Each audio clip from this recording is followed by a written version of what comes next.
Bismillahirrahmanirrahim. Assalamualaikum warahmatullahi wabarakatuh. Saya Nabila Rifani dengan NIM 2015-241 kelas 3B jurusan Bimbingan Konseling Islam UIN Sultan Maulana Hasanuddin Banten.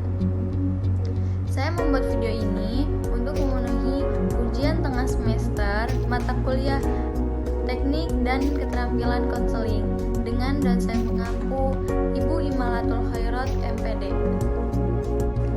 Baik, di video ini saya akan menjelaskan beberapa teknik-teknik konseling yang telah saya pelajari, yaitu sebagai berikut. Baik, yang pertama saya akan menjelaskan tentang teknik penstrukturan. Pengertian dari penstrukturan yaitu usaha dan teknik seseorang konselor untuk memberikan batasan, sifat, kondisi, dan tujuan dari berjalannya konseling tersebut untuk mencapai pemikiran yang sama dan satu pola pikir. Tujuan dari penstrukturan tersebut yaitu untuk saling memahami dan mengetahui perannya masing-masing. Macam-macam penstrukturan terbagi menjadi dua, yaitu penstrukturan penuh dan penstrukturan sebagian.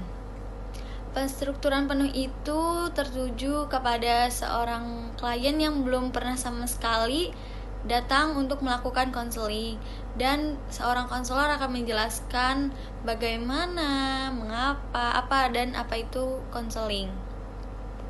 Dan penstrukturan sebagian itu ditujukan kepada seseorang yang sudah pernah datang untuk melakukan konseling, dan seorang konselor akan memberikan sebagian materi penstrukturan kepada klien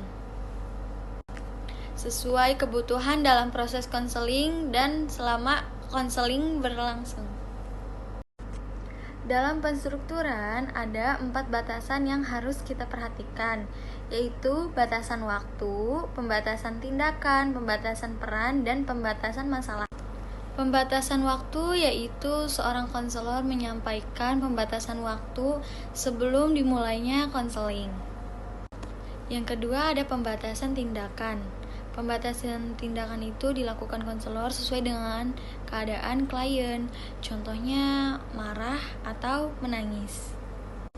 Yang ketiga ada pembatasan peran, yaitu seorang konselor menjelaskan bahwa seorang konselor hanya membantu mengarahkan dari masalahnya tersebut dan selebihnya akan diselesaikan oleh klien tersebut dengan sendiri. Dan yang terakhir ada pembatasan masalah, yaitu permasalahan yang dibahas dalam proses konseling sebaiknya adalah permasalahan yang mendesak terlebih dahulu. Teknik yang kedua adalah teknik attending. Attending adalah teknik yang digunakan seorang konselor untuk memusatkan perhatian kepada klien agar klien merasa dihargai dan merasa dibimbing dengan suasana yang kondusif, sehingga klien bebas untuk mengekspresikan dan mengungkapkan pikiran, perasaan, dan tingkah lakunya.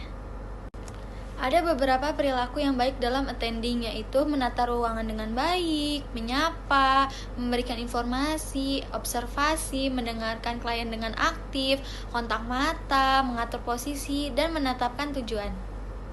Ada beberapa contoh attending yang kurang baik, yaitu memberikan ekspresi muka yang kaku, mengalihkan pandangan terhadap klien, serta tidak memperlihatkan klien, menunjukkan posisi tubuh tegak, kaku, bersandar, miring, dan duduk berpaling, serta memutuskan pembicaraan serta tidak memberikan kesempatan klien untuk berpikir dan berbicara.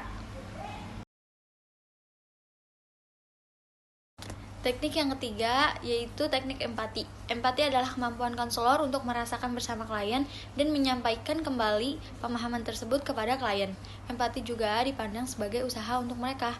Empati dalam konseling merupakan hal yang sangat penting, mengingat proses konseling merupakan sebuah bantuan melalui interaksi. Empati terbagi dari dua macam, yaitu empati primer dan empati tingkat tinggi. Yang pertama, empati primer adalah bentuk empati yang berusaha memahami perasaan, pikiran, dan keinginan konseli. Contohnya, saya merasakan kesedihan yang Anda rasakan. Yang kedua ada empati tingkat tinggi. Empati apabila pemahaman konselor terhadap perasaan, pikiran, dan keinginan, serta pengalaman konseli terhadap kedalaman dan menyentuh konseli karena konselor ikut dengan perasaan tersebut. Contohnya, saya merasakan kesedihan yang Anda rasakan dan saya ikut terluka dengan pengalaman yang Anda alami. Teknik yang terakhir ada teknik eksplorasi.